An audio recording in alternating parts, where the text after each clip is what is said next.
Di mana kemunculan Al-Mahdi? Setelah terjadinya dukhan. Rasulullah bersabda, saat Al-Mahdi muncul, kalian sudah kembali seperti zaman sekarang, kata Nabi. Kalian akan berperang bersama Al-Mahdi menggunakan pedang, menggunakan panah, menggunakan tombak, dan kalian akan berlari berjalan di atas kaki kalian. Kalian akan menunggang kembali kuda-kuda perang kalian. Thumma udtum min haitsu bada'tum wa udtum min haitsu bada'tum wa udtum min haitsu bada'tum. Saat Al-Mahdi muncul, kondisi kalian ketika itu sudah kembali secara total dan sempurna seperti hari ini, kata Rasulullah sallallahu alaihi wasallam. Kita dipaksa oleh Allah hidup menjadi manusia seperti zaman dulu, serba manual. Aneh. Ini Al-Mahdi setelah dukhan. Albert Einstein, Bapak ingat nggak dengan orang ini namanya? Albert Einstein, bapak fisika dunia, konon katanya begitu. Beliau ditemui oleh lebih dari 2000 wartawan seluruh dunia, termasuk dari negara-negara maju yang sedang berlomba-lomba membangun industri-industri nuklir, pabrik-pabrik senjata modern dalam persiapan Perang Dunia Ketiga. Wartawan ini mendesak Albert Einstein, Tuan Albert, apa pandangan engkau Perang Dunia Ketiga nanti seperti apa? Mereka ingin dengar. Mula-mula Albert Einstein nggak mau jawab, Pak. Tapi karena dipaksa, akhirnya dia berkata, kalian nanti akan berperang dengan senjata manual pada Perang Dunia Ketiga. Saya tidak tahu senjata seperti apa yang akan kalian gunakan, tetapi yang pasti tidak ada satupun nuklir yang kalian buat hari ini pada Perang Dunia Ketiga masih bisa kalian pakai. Tidak ada satupun pesawat yang hari ini kalian buat pada Perang Dunia Ketiga bisa kalian pakai. Kalian semua akan kembali kepada senjata manual. Lihat, Albert Einstein meyakinkan kepada 2000 wartawan lebih, Perang Dunia Ketiga sudah dimulai nanti dengan senjata manual. Wajar Pak, di YouTube Bapak lihat apa kerjaan orang Eropa hari ini. Mereka mulai membuat senjata-senjata manual yang unik-unik dan aneh-aneh. Dan saya tidak heran kalau di Vatikan Roma puluhan ribu para pemuda-pemuda Kristen dilatih penunggang kuda sekarang ini dan melemparkan panah di atas kuda. Mereka sudah menyiapkan ratusan ribu pedang-pedang dari besi-besi terbaik hari ini. Kenapa kaum muslimin? Mereka yakin perang ke depan menggunakan kembali pedang, tombak, panah dan sebagainya. Umat Islam apa yang dipersiapkan? Pegang pisau dapur aja teroris. Boro-boro megang pedang. Kalau mau, ambil jalur legal.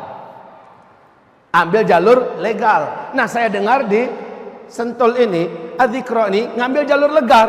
Legal, ada pelatihan resminya. Tercatat. Nanti kalau ada memanah, saya sarankan gabung di Perpani, buka cabangnya. Kalau berkuda, buka ekostrian di sini. Buka perdasi di sini, ya cabangnya atau bagaimana. Lakukan seluruhnya secara legal. Karena umat Islam wajib untuk mempersiapkan diri seperti ini. Baik, kita lanjut. Al-Mahdi akan muncul. Dan Rasulullah bersabda, beliau munculnya di Mekah. Al-Mahdi munculnya nanti di Mekah. Tepatnya seorang lelaki dari Madinah dikejar oleh 300 orang pasukan darat berjalan kaki dari Damaskus. Mereka digelari dengan pasukan Sufyani, sejumlah 300 orang. Dikejar laki-laki yang ada di Madinah ini. Ciri-cirinya melengkapi seluruh ciri-ciri yang ada pada Al-Mahdi.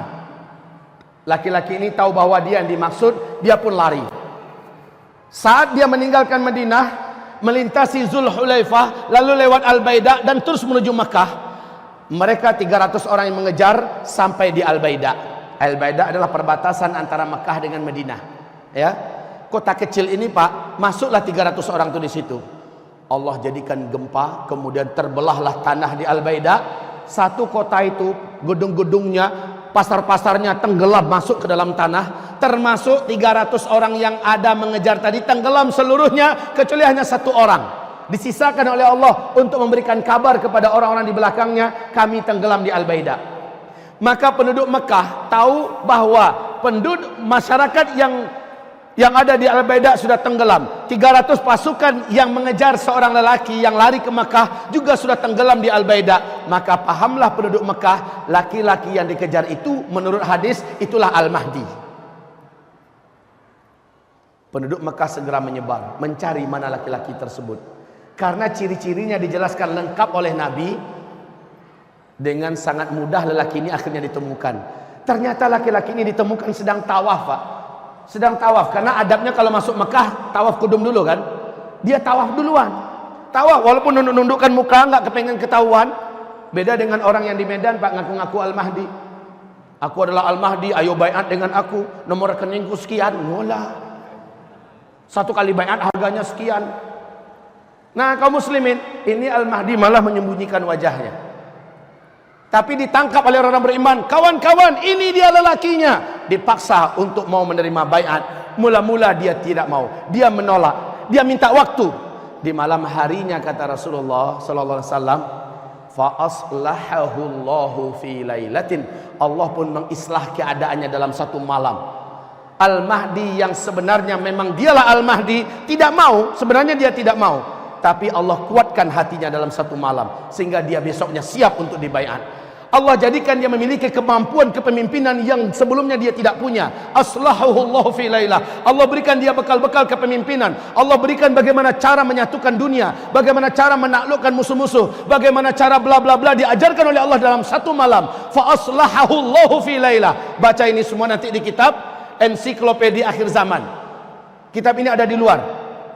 Baca di kitab ini bagaimana Al-Mahdi diajarkan oleh Allah dalam satu malam, diperbaiki keadaannya sehingga besok dia siap untuk dibaiat di Mekah, tepat di antara rukun Hajar Aswad dengan Maqam Ibrahim. Disitulah dia menerima baiat. Kaum muslimin, ciri-ciri Al-Mahdi itu kata Ali bin Abi Thalib di dalam hadis yang sahih, yushbihu nabiyakum fil khalqi fil khuluqi wala yushbihuhu fil khalqi. Al-Mahdi itu nanti adalah dari keturunan kandung anakku ini. Ali sambil memegang Hasan bin Ali. Anak Ali kan kembar dua, Hasan Hussein. Ali memegang Hasan. Apa kata Ali? Hasan ini adalah seorang sayyid. Dari keturunannya nanti akan muncul seorang pemimpin umat di akhir zaman. Namanya sama dengan nama Nabi kamu. Nama ayahnya sama dengan nama ayah Nabi kamu. Muhammad bin Abdullah atau Ahmad bin Abdullah. Dia mirip dengan Nabi kamu di bidang akhlak, tapi dia tidak mirip dengan Nabi kamu di bidang bentuk. Nih, kalau lihat kemarin di YouTube menyebar, ada penampakan atau muncul sosok cicit Nabi yang sangat rupawan. Kalau benar itu adalah cicit Nabi, setidaknya kurang lebih Rasulullah itu memang menawan, Pak. Putih, bersih, indah, wajahnya menarik, semuanya lengkap pada sosok Nabi. Tapi Al-Mahdi beda. Al-Mahdi kata Rasulullah SAW, warna kulitnya, sampai ke warna kulit Nabi sebutkan, Pak. Warna kulitnya coklat kehitam-hitaman. Warna rambutnya pirang. Warna jenggotnya tebal sampai ke dada. Jenggot teroris. Alisnya kata Rasulullah melengkung seperti bulan purnama. Maaf, melengkung seperti bulan sabit. Hidungnya, tulang hidungnya mancung dan lurus. Jadi hidung-hidung yang kayak kita-kita ini nggak laku jadi Al-Mahdi. Bibir atas dan bibir bawahnya sama tebal, seimbang dan indah dilihat. Giginya kata Rasulullah rata, tidak ada yang boneng ke depan, tidak ada yang mundur ke belakang. Jarak antara satu gigi dengan gigi yang lain dapat dimasukkan sehelai benang. Kemudian kata Rasulullah sallallahu alaihi wasallam, Al-Mahdi ini saat dibaiat persis dalam usia aku diangkat oleh Allah menjadi nabi dan rasul. Usianya 40 tahun. Ciri-cirinya tingginya, bidang dadanya, bulu dadanya, Nabi ceritakan dengan detail. Sampai-sampai kata Rasulullah,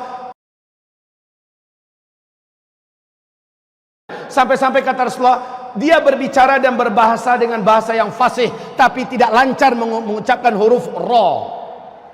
Huruf ra-nya agak cadel, Pak. Ya. Baik kaum muslimin, Rasulullah sallallahu alaihi wasallam meneruskan, ada tanda-tanda alam menjelang kedatangan Al-Mahdi yang tidak bisa dikarang-karang, nggak bisa ditutup-tutupi. Tanda-tanda alam ini, yang pertama, Al-Mahdi akan muncul ketika Jazirah Arab dan negeri Arab sudah mulai dituruni salju.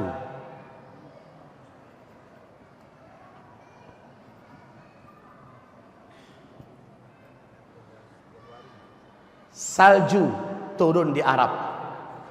Sudah sejak 2009 salju mulai diansur-ansur, Pak. 2012 sudah tebal, 2013 makin hebat, 2014 sudah mendekati Mekah, 2015 kemarin sahabat saya di Mekah kirim foto terbaru, video bukan foto lagi, video terbaru. Di Mekah sudah ada lembah yang sudah menggenang air, di pinggirnya sudah ada salju, Pak. Syekh Saud Shuraim saat salju pertama mulai turun di Jazirah Arab, khususnya di Arab Saudi, dia berteriak sambil khutbah Jumat dan dia berkata, "Hadhihi ayatun min ayatillah."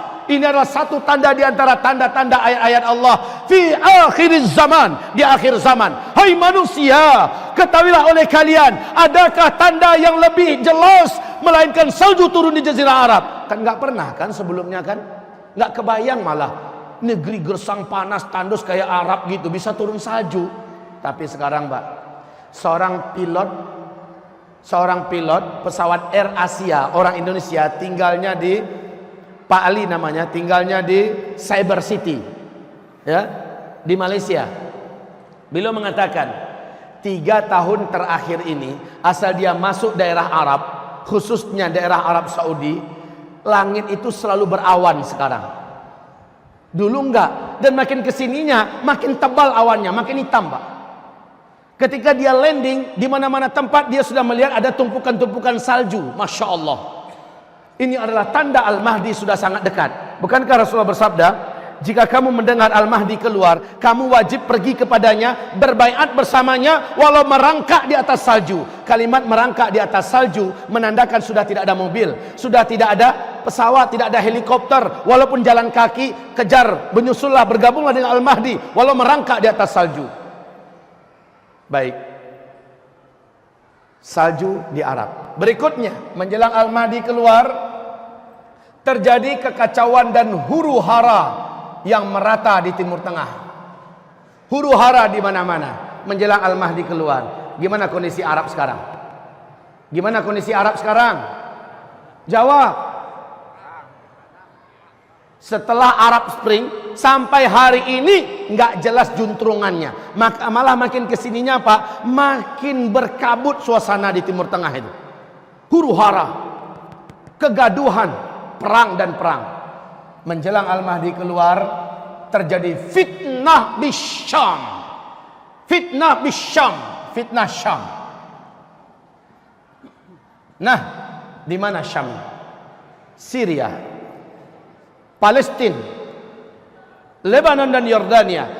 Fitnah di Syria, makna fitnah adalah terjadi pembantaian umat Islam, terjadi pembunuhan, terjadi peperangan,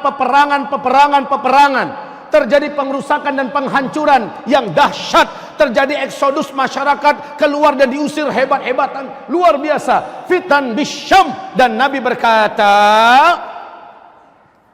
ini pesan terpenting dari ceramah kita sekarang ini. Ini pesan terpenting. Awas, Bu, perhatian seluruhnya. Bapak, perhatikan seluruhnya. Pesan Rasulullah SAW yang mulia adalah, saat fitnah di Syam sudah membara, perintah Rasulullah adalah badiru bil a'mali fitanan. Badiru bil a'mali fitanan. Berlomba-lombalah kamu memperbanyak amal-amal soleh di masa-masa fitnah. Wal fitanu bisyam. Wal fitanu bisyam. Dan yang dimaksud dengan fitnah, standar barometernya adalah di negeri Syam. Rasul perintahkan, kalau fitnah sudah membara di Syam, kerjaan kalian semua yang bukan penduduk Syam, perbanyak amal soleh.